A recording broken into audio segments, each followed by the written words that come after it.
Halo, selamat malam. Selamat bergabung di Yuk Sadar. Seperti biasa kita live, kita akan ngobrolin segala hal tentang spiritualitas, tentang kesadaran, tentang mindfulness, ranah batin.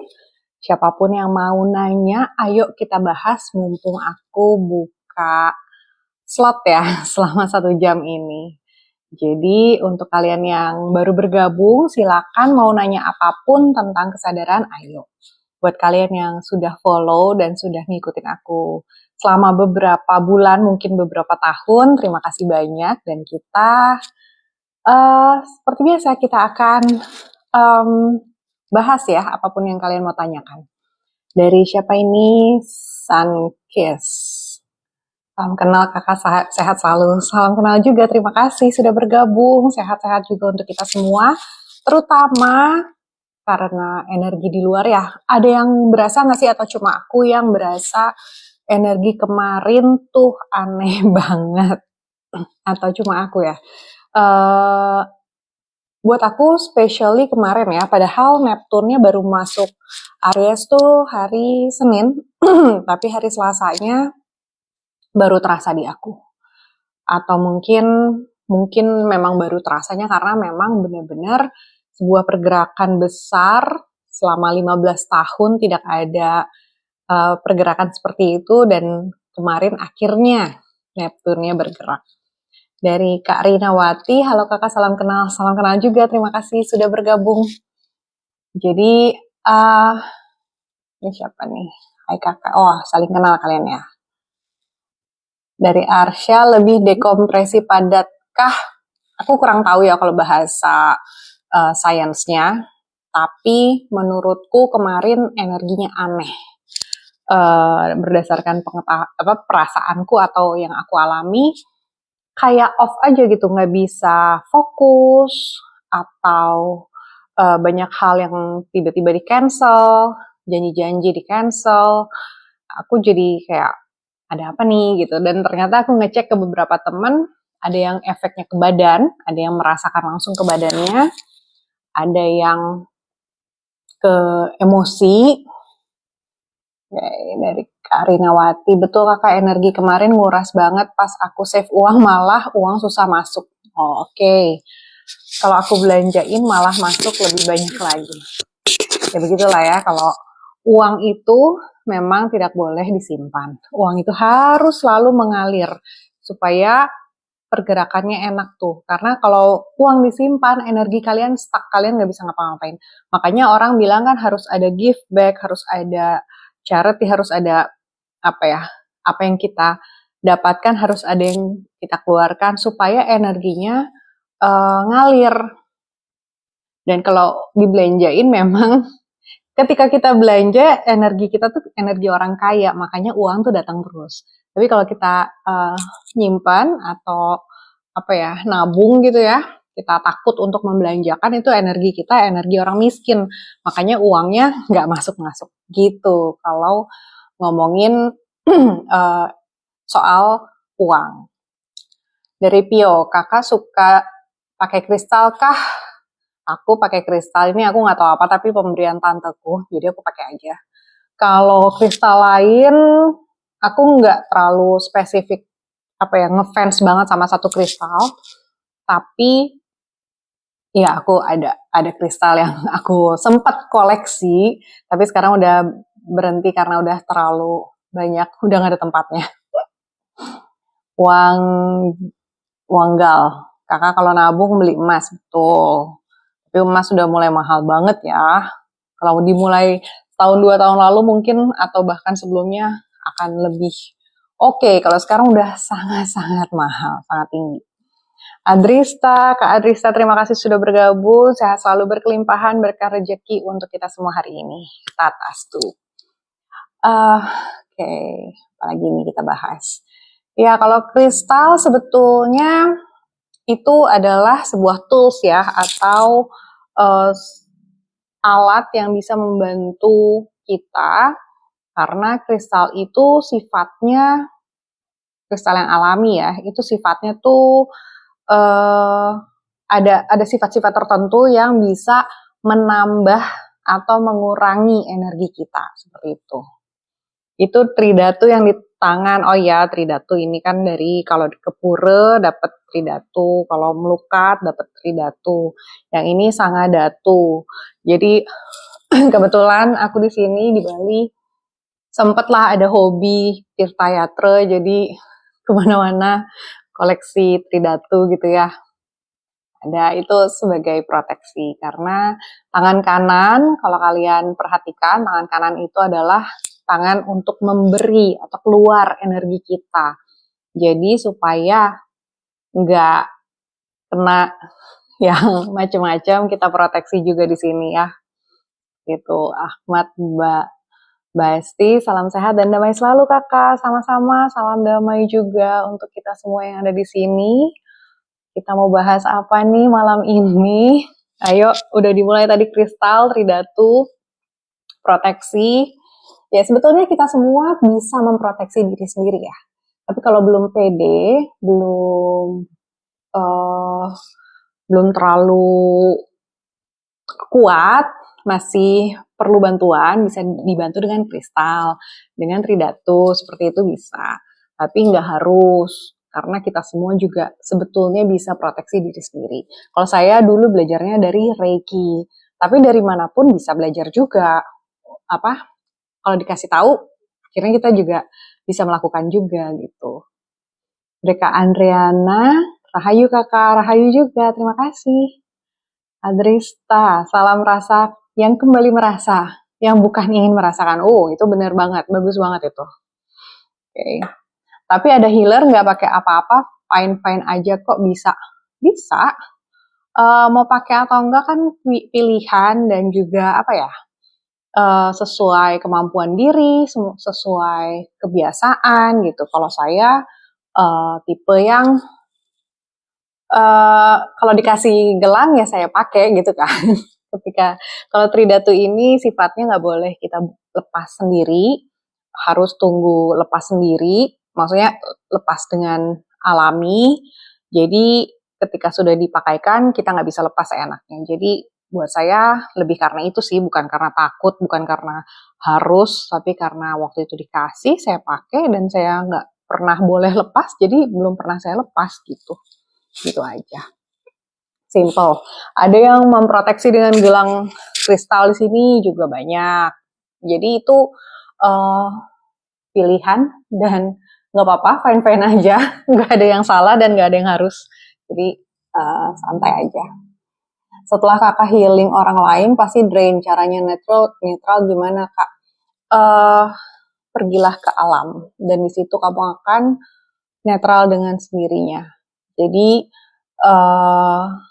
injek apa ya, kalau bahasa Malaysia injek bumi itu lari-lari ya.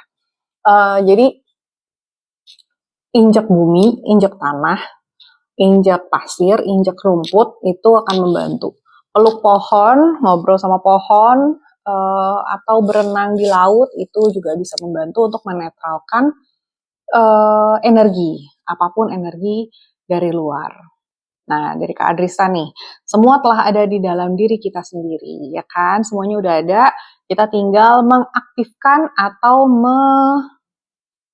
menggunakan apa yang sudah ada di dalam, gitu. Dari Kak Manleyo. Kakak dari mana? Saya aslinya dari Banten, tapi saya tinggalnya di Bali, seperti itu. Banten dari Jakarta ya, besar di Jakarta, lalu pindah ke Bandung, dan sekarang saya ada di Bali. Di Bali berapa lama? Dari 2012 saya bolak-balik Bali Jakarta. Jadi ya lumayan paham lah dengan budaya di Bali sini. Budaya Bantennya malah kurang paham. Lebih paham Bali daripada Banten. Oke, apalagi nih mau kita bahas? Kalau untuk healing orang, sebetulnya menghealing orang itu nggak akan drain kalau kita tahu caranya. Tapi kalau kita nggak tahu caranya, malah kita jadi ikut entah kita ketularan energi dia atau maksudnya ketularan tuh kita ngikut energi dia atau energi dia tuh nempel ke kita, itu kalau kita nggak tahu cara proteksinya atau cara healing yang benar. Tapi kalau healing yang benar itu nggak akan draining sebetulnya. Makanya saya baca tarot tuh sebetulnya bisa berjam-jam, mau seharian sampai malam tuh sebetulnya bisa, nggak akan capek. Kecuali ada klien yang pakai sesuatu, nah itu baru draining. Gitu. Gimana rasa di Bali, Kak? Rasanya apa ya? Ya gitu aja sih. Di Bali hanya kemana-mana naik motor, nggak ada angkot, naik bus juga susah, jadi membiasakan diri naik motor. Tapi enaknya sekarang udah ada Gojek, Gokar, jadi aman di Bali. Dari Pio, nah itu Kak, aku bantu kakak aku rilis, akhirnya aku capek, energinya nempel ke aku. Dia baikan, aku sakit. Iya. Kamu bantunya pakai apa nih caranya? Kalau healing yang benar, nggak akan nempel harusnya. Kalau sampai nempel gitu, berarti kamu masih perlu lebih banyak grounding ke alam ya. Hoponopono, aku nggak terlalu ngerti Hoponopono itu kayak gimana caranya. Jadi aku nggak tahu seperti apa prosesnya atau bagaimana bisa mengakalinya, aku nggak tahu. Maaf ya kalau Hoponopono aku nggak tahu. Tapi kalau sebelum healing orang, kamu proteksi diri sendiri dulu gitu. Jadi apapun yang terjadi selama proses healing nggak akan nyerang ke kamu. Itu lebih baik seperti itu ya, daripada kita istilahnya sok-sokan mau healing orang, taunya kita sendiri yang kena. Jadinya itu biasanya kenapa energi kita itu bisa kena. I'm sorry, please forgive, thank you, I love you, pemaafkan diri sendiri. Oh itu maksudnya ngobrol gitu atau bentuknya adalah sugesti. Kalau bentuknya sugesti, kemungkinan besar itu balik ke kamu karena masih ada energi kamu yang belum rilis. Oh, sugesti. Makanya kamu kena karena kamu sendiri belum sepenuhnya healingnya. Jadi kamu harus benar-benar bersih banget. Benar-benar kamu udah energi murni, baru kamu bisa healing orang seperti itu. Karena kamu mensugesti orang. Kalau orang itu satu nggak percaya sepenuhnya atau masih punya pikiran yang nempel egonya, dia akan nyerang kamu. Dan kenapa kamu kena? Karena kamu masih ada ego juga gitu. Jadi hati-hati ya dengan menghealing-healing itu, kalau bukan ahlinya kayaknya mendingan jangan. Dia kena cancer. Ya, cancer itu kan berdasarkan pikiran ya. Kenapa bisa kena cancer? Karena dia tidak melepaskan pikiran itu, maka jadinya jatuhnya ke badan, ke organ tubuh. Jadi kalau kamu mau ngehealing orang yang cancer dan kamu berniat untuk ngehealing tanpa dia sendiri berniat untuk sembuh, itu akan capek di kamunya. Kalau apa ya?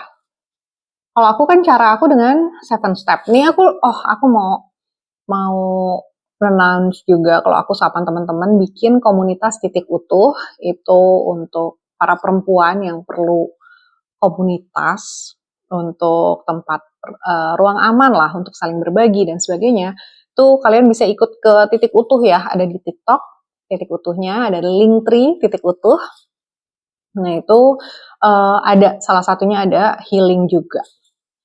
Jadi akhirnya aku berhenti, katanya siapa tadi, Pio. Iya, jadi kamunya sendiri harus bersih dulu baru bisa bantu orang ya. Atau orang itu benar-benar sepenuhnya rela untuk sembuh. Karena banyak orang yang walaupun sakit mereka nggak rela sembuh karena sakit itu kadang-kadang menjadi topeng atau menjadi pegangan atau menjadi sesuatu yang alasan buat mereka untuk melakukan apapun yang mereka lakukan, ya karena kan gue sakit, gue harus diginiin dong. Nah, kalau orang-orang yang kayak gitu kamu mau sembuhin, aduh capek, mendingan jangan. Kakak healing orang pakai metode aku pakai 7 step. 7 step itu diciptakan oleh guruku dan aku berdua kita pakai mind coaching ya. Aku dengan mind coaching, bukan sugesti sama sekali, tidak sugesti, karena sugesti ya tadi itu akhirnya balik ke kita kalau orangnya nggak mau. Tapi kalau aku dengan sambil mind coaching lewat 7 langkah, kita akan sembuh secara mendasar sampai paling dalamnya kita bongkar ya. Bukan bongkar sih, kita trigger aja. Tugasku cuma nge-trigger. Manlehi. Di Bali energinya atau dunia niskalenya menurut kakak gimana? Enak sih menurutku ya energinya, karena banyak yang jagain, banyak yang doain, lebih tertata mungkin kalau tahu tatanannya. Kalau misalkan kalau di Jawa gitu kan kayak masih terlalu wild kali ya. Kalau di sini kan kayak udah ada tatanannya, tinggal ikutin gitu, kayak lebih mudah nggak sih? Nggak tahu deh. Kalau aku soal niskala cocoknya karena aku tipe orang yang dimana bumi dipijak, di situ langit dijunjung. Ketika ada di Bali ya aku ikutin cara Bali. Ketika ada di Jawa ikutin cara Jawa gitu ya. Jadi semakin kita ngikutin adat dan alam saat ini di mana kita berada, maka kita akan baik-baik aja. Yang bikin kita nggak baik-baik aja kan kalau kita ngeyel ya. Kita ada di sini pengen bawa aturan sana gitu kan, kayak bukan cuma orang sekitar yang menentang, alamnya juga menentang gitu kan. Boleh tahu biaya-biaya dan bisa online. Kalau titik utuh, biayanya by donasi dan online. Jadi kalau mau bisa daftar di TikTok-nya titik utuh atau link tree-nya titik utuh. By donasi aja kok. Tapi kalau mau ngobrol goblok, itu beda lagi. Ngobrol goblok kalau ada yang mau online boleh, harganya 3 juta selama mungkin 6 pertemuan, 5 atau 6 pertemuan tergantung. Kurang lebih 15 jam kita akan ngobrol goblok selama 15 jam dibagi menjadi 5 atau 6 pertemuan tergantung, maksimal 4 orang per batch. Dan itu aku akan kasih semua ilmu aku, semua itu di ngobrol goblok. Jadi cuma 3 juta aja. Kalau di mana-mana kan pelatihan tuh sampai 20 juta ya, 24 juta lah. Cuman ngurusin teori. Kalau aku praktek 3 juta selama 15 jam. Nah, semua yang aku tahu akan aku kasihin. Lebih lama lebih bagus, cuman tergantung tiap batch aja permintaan gitu. Tapi itu yang ngobrol goblok. Kalau yang bukan gratis ya, donasi itu di titik utuh bisa 7 step aja. Cuma untuk healing, bukan spiritualitas. Kalau ngobrol goblok kita ngomongin tentang ketuhanan. Ilmu ilmu suwung ya. Ilmu suwung atau ilmu goblok. Nah, itu kita ngobrolnya di ngobrol goblok. Oke, bahas apa lagi nih? Udah aku jawab semuanya. Terima kasih ya untuk semua yang baru bergabung hari ini. Supaya diperkenalkan, nama saya Tori. Ini baru sekarang perkenalannya. Saya yang menggagas atau orang di belakang Yuk Sadar, dan dengan harapan gerakan ini bisa mengajak kita semua untuk lebih berkesadaran. Lebih berkesadaran apa? Dalam berpikir, dalam bertindak, dalam berucap, dalam memperlakukan orang lain, dalam memperlakukan diri sendiri, dalam mengatasi permasalahan dalam hidup. Itu kita semua harus lebih berkesadaran. Kenapa? Supaya nggak drama gitu ya. Kita lagi mempersiapkan kemerdekaan RI ke-100 tahun 2045 ya. Kita lagi menuju masyarakat Nusantara yang berkesadaran tinggi. Sudah siapkah kalian gitu kan? Nah, aku dengan kemampuanku, dengan kapasitasku, aku menggelar Yuk Sadar ini untuk mengajak teman-teman sekalian supaya lebih berkesadaran. Apakah aku satu-satunya? Bukan. Ada banyak sekali di luar sana. Ada yang melakukan dengan cara macam-macam. Cara yang aku tahu adalah dengan ngobrol goblok. Gitu. Jadi caranya macam-macam, tapi kalian yang akan mengolahnya sendiri dalam kesadaran kalian. Nah, Kak Adrista, gimana Kak? Aku bingung nih pertanyaannya. Apakah kesadaran harus berkontak-kotak? Berkontak atau berkotak nih maksudnya? Kalau berkotak-kotak ya harusnya tidak ya. Kalau masih berkotak-kotak berarti belum berkesadaran. Tapi ini apakah maksudnya kontak atau kotak? Oke. Untuk ngobrol goblok, aku udah ada satu orang yang berminat untuk ikut. Tapi jadi aku masih membuka untuk 3 orang lagi, baru kita akan mulai online-nya. Tapi kalau kalian perlu yang offline, itu sudah pasti ada di Bali, atau mau ngundang aku juga boleh. Tapi paling gampang adalah di Bali, di Ubud ada tempatnya. Nanti DM aja kalau memang berminat ke Bali ya. Nah itu kotak-kotak maksudnya ya. Ya ketika masih di kotak-kotakan, kita masih belum berkesadaran penuh, bukan yang sejati. Tetapi cara paling mudah untuk menuju kesadaran adalah lewat kotak-kotak itu. Karena orang-orang sudah terbiasa di kotak-kotak, maka bisa kita lewat kotak, mau lewat apapun itu ya, label-label itu adalah cara untuk menuju ke atas. Tapi ketika sudah di atas, udah nggak ada itu kotak-kotak itu. Gitu. Semoga pada paham ya. Bukan cuma Kak Adrista yang paham nih. Atau mungkin cuma Kak Adrista. Jangan dong. Yang lain juga sudah harus berkesadaran nih. Udah berapa puluh mungkin ya. Berapa puluh kali kita live. Dulu Senin, sekarang aku ganti ke Rabu. Kak Adrista, 3D, 5D itu. Nah itu juga aku rasa hanya label karena ada yang bilang, oh aku udah di 5D, aku maksudnya pernah ada orang yang datang ke aku nanyain tentang twin flame, dan ketika aku ngomong di 5D nggak ada twin flame, terus dia bilang, wah aku spesialis 5D katanya. Aku spesialis 5D tapi masih ada twin flame tuh, aku jadi bingung gitu ya, karena di pemahamanku 5D itu udah nggak ada.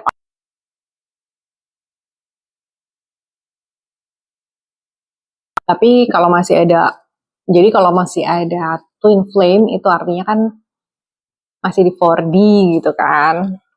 Tapi ya nggak tahu deh, mungkin aku yang salah.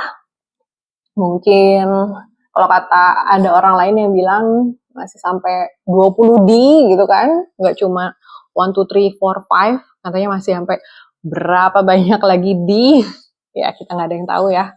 Maksudnya aku yang nggak tahu apa-apa tentang itu. Itu ada di dalam diri kah twin flame? Itu cuma ini ya, twin flame tuh menurutku ya, cuma sebuah label yang kita sematkan pada seseorang yang sangat spesial, yang tidak bisa kita miliki, tapi kita kehilangan dia membuat kita jadi lebih sadar gitu nggak sih? Itu hanya sebuah label, bukan sesuatu yang, oh semua orang akan ketemu lah, twin flame, wah dia adalah twin flameku, itu kayak sesuatu yang romantisme nggak sih? Karena looking back, Kalau aku ngeliatin apakah dia twin flameku nih, ada orang-orang yang beberapa yang aku ketemu gitu ya, terus apakah ini twin flame? Enggak sih. Kayaknya bukan ya, enggak sampai segitunya gitu. Ketika ada orang yang masuk kriteria, enggak juga gitu ya, bukan. Jadi kayak buatku twin flame masih sangat abstrak gitu ya. Karena itu bukan sesuatu yang bisa kita cantumkan bahwa ketika kita mau lahir di dunia, terus kita daftar siapa nama twin flame-mu gitu ya. Oh ya, nanti aku mau janjian sama dia jadi twin flame gitu ya. Kayaknya nggak gitu ya. Atau mungkin iya seperti itu, I don't know. Aku kurang paham tentang twin flame-an, tapi menurutku twin flame itu hanyalah label, hanyalah sesuatu yang kita ciptakan, judul yang kita ciptakan untuk orang-orang yang cukup spesial untuk diri kita. Karena kehadiran mereka membawa perubahan dalam hidup. Gitu gak sih? Itu soulmate. Mungkin. Andreana, kakak salam dari Joglo Merah Putih Banyuwangi. Waduh, salam Rahayu, terima kasih sudah bergabung dari Banyuwangi, tetangga nih sama aku di Bali. Ciri-cirinya apa? Ciri-ciri apa? Twin flame. Ciri-ciri orang ada di 3D, 4D, 5D. Oke. 3D adalah kita semua itu tubuh fisik kita ada di 3D. Kalau 1D itu kan hanya berbentuk titik. Kalau 2D itu berbentuk garis. 3D adalah ada panjang kali lebar kali tinggi. Makanya itu bisa dibilang 3D. Nah, kita ini ada di 3D nih, gitu. Kalau mau tahu 4D, nah nontonlah Interstellar, film-filmnya Interstellar dan Avenger. Itu semua tentang 4D. Ngomongin apa? Tentang waktu. Tapi kalau ngomongin, jadi 3D tentang ruang, 4D tentang waktu. Dan 5D adalah tentang bukan itu semua. Lebih ke orang bilang kalau 5D itu udah, kalau orang Jawa atau orang Bali bilangnya suwung, keadaan kosong. Udah nggak ada lagi tuh ruang dan waktu. Udah mainnya di Ant-Man ya. Udah masuk ke subatomik. Kalau di 5D tuh subatomik. Nontonlah film Ant-Man. Di situ mungkin akan memahami atau mungkin makin bingung tentang 5D. Itu hanya istilah-istilah yang mungkin hanya sebagai orang yang paham ya.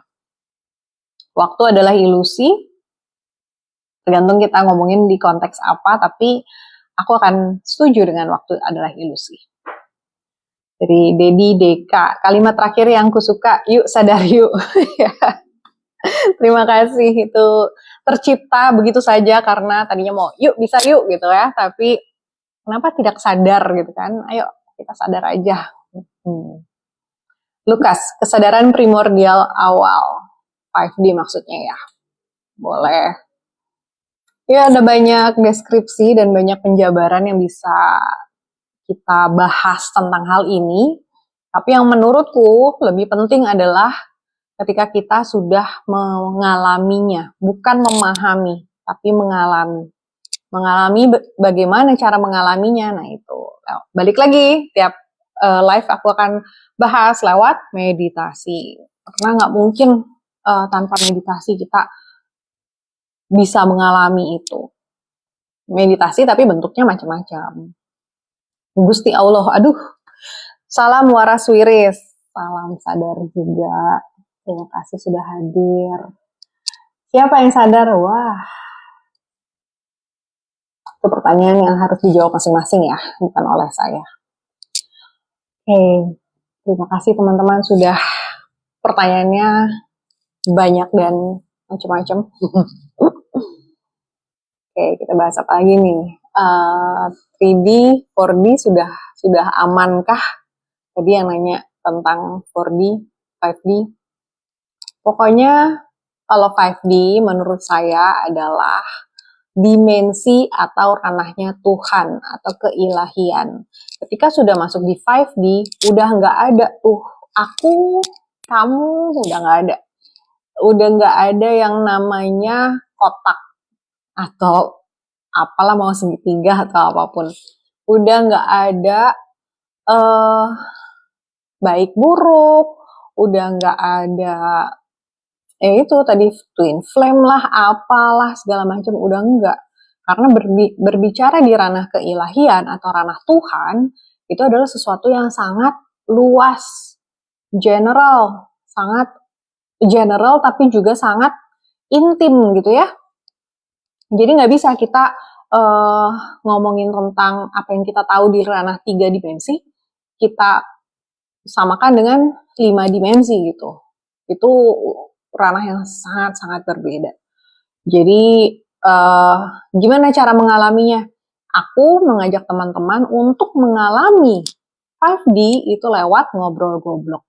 Jadi dengan lewat ngobrol itu aku akan, tugasku adalah nge-trigger kesadaran kalian untuk kalian bangun sendiri. Jadi aku nggak menanamkan apapun, aku nggak ngajarin apapun, aku nggak mensugesti apapun, karena aku paling anti mensugesti, karena kalian harus membangun kesadaran itu sendiri. Aku hanya bisa nge-trigger. Aku nggak bisa ngejalaninnya untuk kalian. Misalkan, kamu kan healer, kamu nggak bisa bantu aku. Aku cuma bisa bantu sebatas yang aku bisa. Aku cuma bisa ngasih tahu kamu, itu loh pintunya, ini loh kuncinya. Tapi yang jalan melewati pintu itu harus kalian masing-masing. Gitu. Jadi nggak bisa aku yang jalanin untuk kalian. Itu akan menjadi pengalamanku, itu akan menjadi kesadaranku, bukan kesadaran kalian gitu.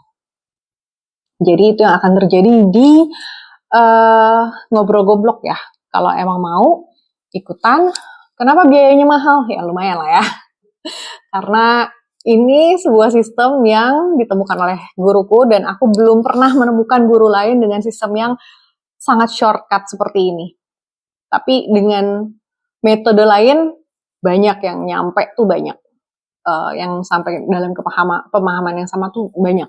Tapi kalau sama ngobrol goblok ini, kalau retret cuma 4 hari 3 malam, kalau online mungkin bisa cuma 3 hari atau 4 hari ya.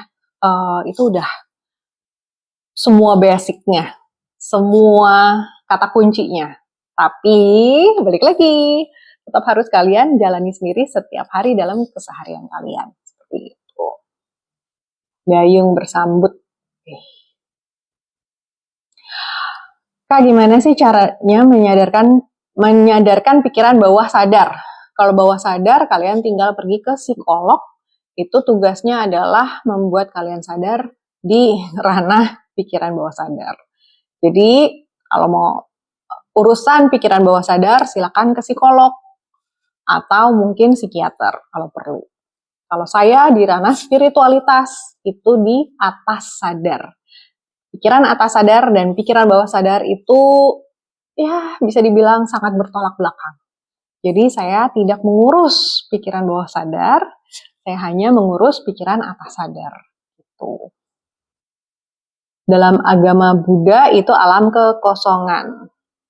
Yang kosong adalah isi, yang isi adalah kosong. Yes, kalau bahasa Jawanya kan subung ya, atau ketiadaan. Kalau di Jawa juga tan keno kino yongopo itu kan, tidak bisa dijelaskan, tidak bisa diucapkan, tidak bisa dibahasakan gitu. The Romeo Arjuna, ikut sadar Kak, ayo dong, ayo sadar yuk. Kita berkesadaran bareng. The Romeo, setuju Kak. Oke. Kita ini ada yang nanya, ruang ketiga, maksudnya gimana Kak? Kosong adalah isi, isi adalah kosong. Itu ilmu Jawa, ilmu Buddha, Buddhism, ilmu Nusantara, ilmu semua peradaban tinggi. Sebetulnya, diajarin di semua tempat. Di agama-agama, mungkin mereka ada yang ngajarin, mungkin di kitabnya ada, tapi belum tentu para pemimpin agama atau para ahli kitab itu pada paham, belum tentu. Jadi kosong adalah isi, isi adalah kosong. Gimana ya? Kurang lebih gini deh, pernah dengar peribahasa nggak? Tong kosong nyaring bunyinya. Nah itu, kurang lebih seperti itu. Tong kosong nyaring bunyinya. Ketika suaranya nyaring, ternyata isinya kosong. Tapi kalau isinya padat, nggak ada suaranya. Kurang lebih seperti itulah. Mang Junior, untuk membentuk kesadaran diri, apakah bisa hanya melalui meditasi, Kak? Sedangkan semua hanya ilusi pikiran. Yes, tidak bisa. Karena meditasi adalah yang akan mengantarkan kita ke kesadaran tertinggi. Tapi untuk ke sana dibutuhkan juga pengetahuan tentang kesadaran, pengetahuan tentang mindfulness. Kenapa? Supaya ketika dalam keadaan tidak sadarnya, keadaan kita sadar di ranah pikiran, kita tahu persis yang mana yang namanya ketika kita tidak sadar, ketika kita sadar, dan ketika kita sadar pikiran, sadar jiwa. Nah itu supaya kita tahu semuanya, kita harus ada pengetahuannya, dan itu yang akan saya share di Ngobrol Goblok. Kenapa nggak di sini? Sebetulnya di semua reel saya masukin semua turunannya. Tapi akarnya atau pangkalnya itu saya hanya ajarkan atau saya hanya share di Ngobrol Goblok. Kenapa? Supaya bisa personal. Kalau tidak, bentuknya akan terlalu general, dan itu sudah ada di mana-mana juga gitu, nggak usah saya ngomong juga, kalian bisa Google di mana-mana, semua ngomong hal yang sama, teori yang sama, tapi adakah yang mengajak kalian untuk mengalami? Nah itu yang saya ragukan, karena saya ketemu dengan banyak guru atau dengan banyak orang yang mengaku guru, tidak mengajak saya ke sana, bahkan hanya ngasih cerita-cerita gitu ya, bukannya ngajak untuk mengalami. Nah, guru saya di Urban Spiritual Jakarta, Urban Spiritual Indonesia, itu mengajak saya untuk mengalami. Saya nggak tahu beliau masih terima murid atau enggak, tempatnya di Jakarta Selatan, di daerah, nggak tahu deh, Sawangan atau Depok, atau aku lupa sekarang di mana. Waktu itu kan masih di Pejaten, dulu waktu aku gabung di Pejaten, sekarang udah pindah ke Sawangan. Tapi kalau kalian mau bisa langsung ke guruku di Urban Spiritual Indonesia. Aku nggak tahu dia masih buka atau nggak. Setauku lagi nggak mau terima dulu. Nah, kalau aku menjadi pengantar. Jadi aku bahasakan dengan bahasa yang lebih mudah diterima awam, karena bahasa beliau tinggi banget. Dan aku sesuaikan di Ngobrol Goblok, seperti itu. Mustaqim, betul Mbak. Oke. Wira, Kak boleh tahu nggak gimana perjalanan kakak sampai berada di titik kesadaran seperti saat ini? Aku tuh awalnya pindah ke Bali 2012, lalu aku ketemu dengan banyak banget guru di Bali, di Jawa, di Jakarta, yaitu guru spiritual dan supranatural. Ternyata aku pikir spiritual, ternyata supranatural. Jadi guru spiritualku ternyata cuma satu, yaitu yang terakhir, yaitu yang di Urban Spiritual. Yang sebelum-sebelumnya ternyata semuanya supranatural. Jadi dulu aku pikir sama, ternyata supranatural itu tuh yang ranahnya masih di 4D atau di ranah apa ya, bahasanya masih di metafisik. Tapi ketika spiritual itu masuknya ke kuantum fisik, fisika kuantum.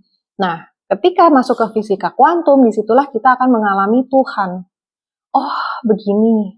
Nah, itu perjalanannya tuh ketika kita masuk ke kuantum fisik. Jadi ketika masih ada orang yang ngajakin kalian untuk metafisik, atau masih harus dengan segala macam, apa ya, metafisik tuh bisa dibilang salah satu cara, tapi kebanyakan malah sesat, karena yang ngajarin atau yang ngajakin belum tentu sudah mengalami kuantum fisik gitu ya. Tapi kalau udah ke kuantum fisik, metafisiknya tuh hanya menjadi salah satu alat, salah satu cara, atau salah satu bentuk yang nggak harus selalu ada.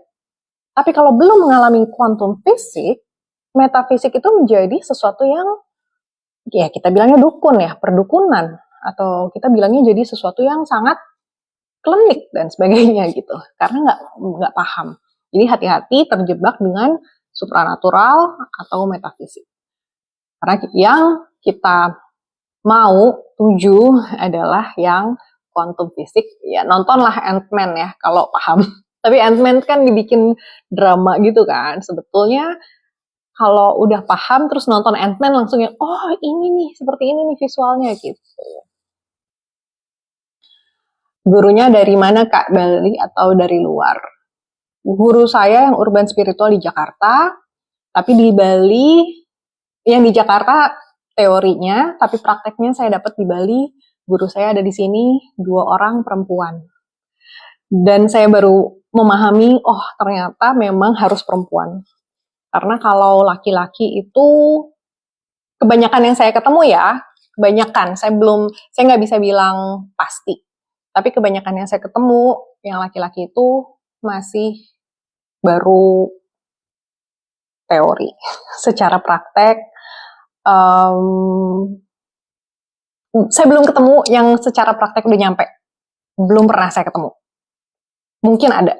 Mungkin saya belum ketemu. Tapi yang saya ketemu, yang saya membantu saya untuk sampai di titik, oh ini, itu tuh perempuan. Dan ada 2 orang. Jadi kalau ditanya gurunya dari mana? Di Bali. Dan dari luar juga, kebanyakan guru yang saya ketemu adalah di Jakarta. Di Bali saya cuma punya 3 orang, 1 laki-laki, 2 perempuan. Kalau yang di Jakarta saya ketemu banyak banget sejak saya nulis Gerbang Nusantara. Saya nulis novel Gerbang Nusantara, itu trilogi Gerbang, Candi dan Jagat, dan itu yang membuat saya mendalami ini semua karena ternyata dengan mendalami sejarah saya jadi ngerti, oh ini kenapa kerajaan-kerajaan itu runtuh, kenapa para dewa-dewi di perwayangan semuanya gagal atau ada kesalahan. Nah, saya jadi mempelajari apa sih di balik itu semua. Kenapa Pandawa 5 bisa begini dan begitu? Kenapa apa yang terjadi dengan dewa-dewi itu gitu ya? Itu saya pelajari semuanya. Makanya saya jadi mendalami ilmu kekosongan ini atau ilmu suwung ini berangkat dari ketertarikan saya ketika saya nulis novel, ketika saya nulis tentang kerajaan dan rahasia atau science fiction yang terhapus atau dihilangkan tentang Nusantara kita. Jadi berangkatnya pertama saya dari budaya dan sejarah Nusantara, baru saya mulai mendalami ke ranah makrifatnya. Seperti itu. Mustaqim, kosong namun sejati. Justru kosong makanya sejati gitu ya. Romeo, teori sudah banyak Kak, tapi suka hilang kesadaran. Untuk fokus gimana Kak? Untuk fokus sebetulnya teorinya gampang ya, fokuslah hanya pada nafas. Ketika kita fokus pada nafas, maka ketika kita mulai muncul pikiran, kita harus balikin lagi, udah mulai muncul nih pikiran, balik lagi ke nafas. Mulai mikir lagi nih tentang entar atau tentang tadi, balik lagi ke nafas. Gitu aja. Setiap kali kita mulai jalan-jalan, balikin lagi ke nafas. Jalan-jalan, balikin lagi ke nafas. Supaya fokusnya hanya di nafas. Dari situlah perjalananmu akan dimulai. Seperti itu ya. SK Rezvan, kesadaran itu sebenarnya siapa Bunda? Waduh, siapa ya? Itu adalah pertanyaan yang biasanya saya tanyakan di Ngobrol Goblok. Jadi saya nggak mau jawab di sini. Dari Pak Heru Subagio, selamat malam, Rahayu. Lukas, benar. 5D kali ya, kesadaran yang sudah tercerahkan. Yes. Terima kasih semua heart dan fan club. Oh, makasih banyak. Gift-giftnya terima kasih ya. Oke. Yang udah follow juga terima kasih. Nat Nala Afia, apakah meditasi merupakan pintu pulang ke dalam diri, Kak? Yes. Detik Kemal, keren. Terima kasih. Heru Subagio, Rahayu, Sagung Dumadi, Kak. Rahayu. Udah kejawab semua ya? Oke, kita masih ada 15 menit, kita mau bahas apa? Seru banget ya. Aduh, aku tuh pengennya ya, mimpiku adalah bikin paguyuban gitu ya, kita ngobrol gitu ya sampai malam. Karena kalau di online nih cuma waktunya 1 jam, dan aku nggak bisa ngeliat muka kalian, aku ngomong sendiri nih dari tadi, aku nggak tahu bentukan kalian tuh seperti apa. Jadi akan lebih seru kalau bisa ngobrol langsung gitu ya. Makanya aku pengen bikin retret tuh di Bali, ngobrol-goblok tuh, wah bakalan seru banget ya. Apa sebenarnya membentuk kesadaran seseorang dalam meditasi? Kesadaran tidak dibentuk sih ya. Apa yang membentuk kesadaran seseorang dalam meditasi? Gimana nih pertanyaannya? Terbangun kali ya. Kalau terbentuk, kesadaran itu sudah ada, tidak perlu dibentuk. Tapi membangun adalah lebih ke kesadaran kita untuk menyadari kesadaran itu. Menyadari itu being aware terhadap kesadaran itu adalah consciousness. Being aware of your own consciousness. Menyadari kesadaran dirimu, kesadaran sejatimu, atau kesadaran jiwamu gitu. Dan itu ada tahapannya, bukan maksudnya adalah tahapan-tahapan bagaimana, tapi adalah pemahaman kita seberapa banyak kita mengurangi atau menguras ego atau meninggalkan ego untuk bisa bersatu atau bisa sepenuhnya dalam keadaan sadar, lebih ke situ. Tapi kalau masih ada ego, ya susah. Jadi apa yang membentuk kesadaran seseorang dalam meditasi, aku nggak tahu ya jawabannya kalau membentuk kesadaran. Bikin Zoom, Kak, bisa. Saya nunggu 3 orang lagi untuk saya bikin Zoom ngobrol-goblok. Karena sampai saat ini peminatnya baru 1 orang. Sok atuh bikin, Kak, seru nih. Aku udah bikin lama, yang daftar mana? Ke Aya. Ya, kalau biaya memang ada biayanya, tapi itu biayanya kan karena ada apa maksudnya nih yang Zoom atau bukan?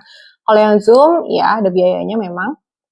Kalau retret memang lebih mahal lagi karena ada makan, ada transport, ada nginep, ada melukat, kita ada yoga segala macam. Jadi lebih seru kalau retret. Podo-podo bentukannya, Kak. Podo tuh maksudnya sama gitu ya. Podo tuh sama ya. Cara meditasi pulang ke dalam diri, Kak. Caranya fokuslah pada nafas dan jangan fokus pada yang lain. Ketika kamu mulai kemana-mana, balik lagi ke nafas. Itu caranya. Nafasnya pakai apa? Hidung ya, pakai hidung. Susah banget mengenali maunya apa jiwa ini. Kenali dulu dirimu, baru maunya apa. Kalau kamu belum kenal dirimu, bagaimana kamu tahu apa maunya? Ketika kamu sudah tahu, sudah kenal dirimu, maka kamu akan otomatis tahu maunya apa. Itu. Jadi, coba kenali dulu dirimu, baru mengenali apa yang dimau. Seperti itu. Saya Next Journal, malam Teteh. Selamat malam. Sudah lama kita tidak tidak ketemu di live. Nah, ego pas, Bang Junior, siap. Elok Fafi, mau? Oke, silakan Mbak Elok. Boleh DM ya, kalau emang mau ikutan Zoom. Dari Romeo juga kalau mau ikutan Zoom, ayo. Ikutan DM aku, kapan Zoom-nya Teh? Kalau sudah kekumpul 4 orang, kita akan bikin grup atau kita akan obrolin kapan maunya jam berapa atau setiap hari apa supaya kita bisa terpenuhi 15 kali pertemuan atau lebih. Jadi 15 kali pertemuan itu adalah yang dasar. Makanya kenapa aku kasih harga lumayan, karena buat aku setiap kali aku udah buka ngobrol-goblok, kita akan terus saling terhubung. Untuk apa? Follow up yang udah bukan di kelas. Jadi kalian akan bebas ngobrol sama aku seterusnya gitu. Jadi kenapa mahal dan sebagainya ya. Kita akan terus terhubung sampai kalian udah enek sama aku gitu ya. Udah, maksudnya dalam artian udah nggak butuh. Karena suatu hari kalian akan menjalani sendiri tanpa bimbingan aku. Tugasku hanya membimbing sampai kalian siap melangkah sendirian. Seperti itu. Oke, saya Nix Journal mau ikut melukat. Kalau di Bali, melukat, aku punya program 1,5 juta itu dari pagi jam 9 sampai pulang jam 9 malam lagi. Kita akan ke Buleleng. Kita akan ngobrol spiritual sepanjang jalan. Udah termasuk makan siang dan makan malam. Dan kita akan ketemu seorang ibu healer aku atau guruku yang bisa mengakses Akashic Record. Beliau biasanya ngobrol sama beliau bentar aja tuh bisa ngebuka kuncian-kuncian. Jadi harus dimulai dari jam 9 pagi, selesai jam 9 malam. Total harganya 1,5 untuk biaya bensin dan makan dan untuk melukat semuanya. Jadi yang mau ketemu aku di Bali untuk perjalanan itu silakan. Ya, yang Zoom DM ya. Andreana 695. Kak, untuk melupakan cinta yang nggak bisa dimiliki gimana? Nggak bisa ya. Kalau melupakan tuh susah. Kecuali kayak Eternal Sunshine filmnya. Kita nggak bisa melupakan orang. Kita hanya bisa merelakan atau menerima kenyataan. Jadi kalau kita tahu kita tidak bisa memiliki, emang nggak bisa ya. Maksudnya di mana-mana manusia tuh bukan milik kita. Manusia adalah miliknya sendiri. Kita adalah milik kita, dia adalah milik dia. Tapi kita bisa menerima kenyataan, kita bisa merelakan, mendoakan kebahagiaannya, kita bisa moving on, kita bisa fokus sama diri kita sendiri. Karena kalau kita sudah kenal diri kita dan kita tahu tujuan atau misi jiwa kita, dan kita tahu dia tidak sesuai dengan kita, dan kita bisa merelakan, maka kita akan lebih bahagia. Tapi melupakan, aku rasa kita nggak akan pernah bisa melupakan orang ya. Bahkan apa yang ada di masa lalu yang kita mau pendam aja, suatu hari akan kebongkar lagi kalau kita tidak selesaikan dalam kesadaran. Bentuknya apa nanti? Nangis lah, marah lah, atau ngamuk, atau apa. Akhirnya jadi, orang bilangnya apa? Kena mental lah, atau kena childhood traumanya gitu ya. Karena kita nggak bisa lupa.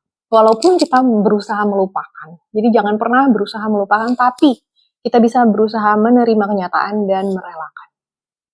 Itu ya. Dede Nimam. Kalau habis meditasi kenapa suka lapar?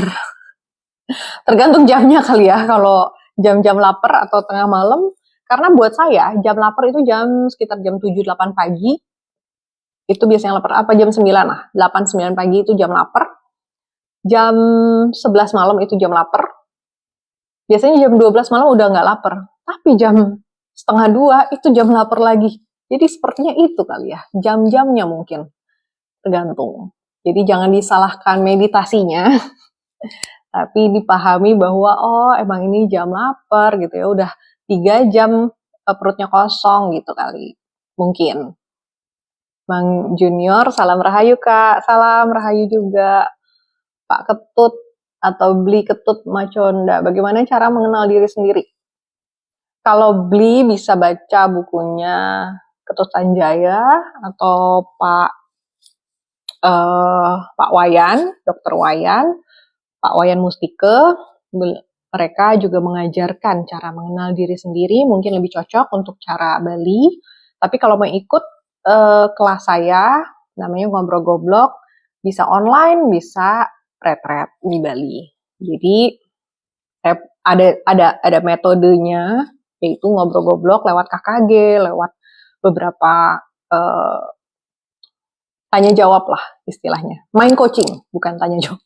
Mind coaching. Kalau tanya jawab apaan sih, remeh banget, bukan. Kita mind coaching untuk mengenal diri sendiri. User berapa ini? Cantik, terima kasih. Cucu Ajugo, ketika sesuatu terbersit di hati dan itu benar-benar jadi nyata, apa yang sebenarnya bekerja itu, Mbak? Yang bekerja adalah power of mind atau law of attraction, gitu ya. Orang bilangnya, apa sih sekarang orang kok aku lupa ya, law of attraction tuh manifestasi gitu ya. Kalau di bahasa orang beragama itu adalah doa yang terjawab. Di bahasa spiritual, manifestasi. Di bahasa fisika itu adalah sesuatu yang berubah bentuk dari bentuk gas itu menjadi padat, gitu ya, menjadi fisik. Jadi sesuatu yang tidak kelihatan menjadi kelihatan. Itu kan hanya energi yang berubah bentuk. Jadi apa yang bekerja yaitu berarti kekuatan batin kita atau pikiran kita cukup kuat untuk membuat perubahan energi itu. Itu. Jadi ini tergantung mau dilihat dari ranah apa nih. Gitu ya. Pak Heru, suwung ruang kosong adanya energi sejati. Energi sang ilahi yang abadi. Salam Rahayu, Agung Dumadi. Luar biasa nih, udah pada nyampe. Jika menemui Allah sulit, ibarat rambut dibelah 7. Oke lah. Mang Junior, jika ego membuat kesadaran hilang, lalu apakah pikiran yang membentuk segala ilusi kesadaran? Yes. Oh, sadar dari apa ini? Sadar dari segala ilusi. Untuk Kak Red Saw ya. Burn. Halo Kak, selamat malam. Selamat malam. Terima kasih sudah bergabung. Kita udah mau selesai nih, karena tadi udah dari jam 8 WIB. 1 jam aja kita ngobrolnya. Tapi terima kasih loh sudah bergabung. Lain kali next time-nya hari Rabu jam 8 WIB ya. No comment. Apakah orang Indonesia makannya kuat-kuat? Nggak tahu ya. Kayaknya ada yang enggak juga. Wira, Kak, apa tandanya kalau sudah sampai di titik berkesadaran seperti Kakak saat ini? Tandanya adalah kamu tidak lagi mempertanyakan hal itu. Karena kalau ketika kamu udah nyampe, kamu cuma ada pemahaman. Nggak ada lagi pertanyaan. Ketika kamu sudah sampai di titik kesadaran yang apa ya, yang kamu pikirkan saat ini nih, maksud kamu itu sampai titik kesadaran yang seperti saya maksudnya, nggak ada lagi pertanyaan, semua pertanyaan langsung terjawab, kalaupun ada pertanyaan langsung terjawab, dan semua hanya ada yang ada hanya saat ini, di sini, begini, cuma itu aja. Nggak ada nanti, nggak ada kemarin, tadi, besok, nggak ada. It's just present, being present in the moment. Bahasa Inggrisnya begitu. Lebih ke situ. Jadi udah nggak ada lagi pertanyaan-pertanyaan gimana ya, akankah aku sampai apa segala macam. Nggak. Jadi dan jangan pernah pertanyakan itu ya, karena itu akan terjadi begitu saja ketika kamu siap. Jadi tugas kita hanya mempersiapkan diri. Tuh. Kak Nara, YouTube masih jalankah? Sebetulnya masih. Jadi ini semua rekaman setiap hari Rabu ini saya taruh di YouTube saya. Yang mau nonton rekamannya ada di YouTube Victoria Tunggono. Tapi tarot saat ini lagi belum. Nggak tahu kalau saya akan mulai lagi atau enggak. Gitu. No comment. Agama dan kemanusiaan hubungannya harusnya beririsan ya. Sangat beririsan, tapi tidak selalu paralel, tidak selalu berjalan bersama, gitu ya. Andreana, Kak, bagaimana dengan dogma?